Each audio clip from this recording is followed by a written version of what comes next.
For more than 25 years, the Advocate Adult Down Syndrome Center has been serving adolescents and adults with Down syndrome, providing for their medical and psychosocial health care needs. Our center is the first and largest clinic of its kind in the United States, and it uses a community-based, comprehensive, holistic approach.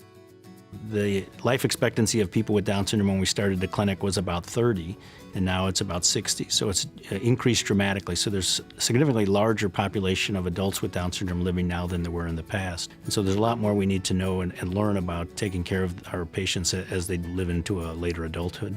We've seen well over 100,000 patient visits over the years and collected that information so that we have a very large set of data about adolescents and adults with Down syndrome.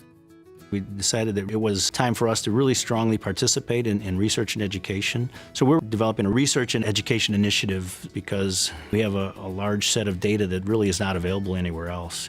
As we're going forward, looking at expanding research and education, the first thing really is to develop healthcare guidelines. And we are part of a group with the Down Syndrome Medical Interest Group to develop healthcare guidelines for adults with Down syndrome. Another very interesting project is we're working with Down Syndrome Achieves, which is out of Columbus, Ohio.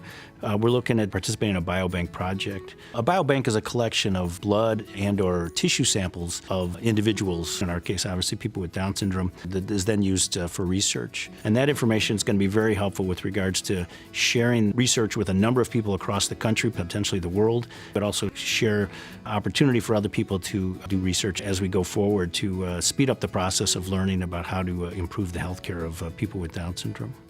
The information we're learning will not only impact the health of people with Down syndrome, but we anticipate it'll impact the health of people without Down syndrome as well. There are certain conditions that are more common in people with Down syndrome, such as Alzheimer's disease, and certain conditions that are less common, such as atherosclerotic disease, heart attacks. And so learning about this information in people with Down syndrome should also potentially help us understand these issues in people without Down syndrome as well. One of the things we've learned over the last 25 years is that there's a lot to learn. In the Research and Education Initiative, one of the big pieces is that we really want to include adolescents and adults with Down syndrome, not only in the process, but also in really helping them learn how to promote their own health, to participate in their own health care.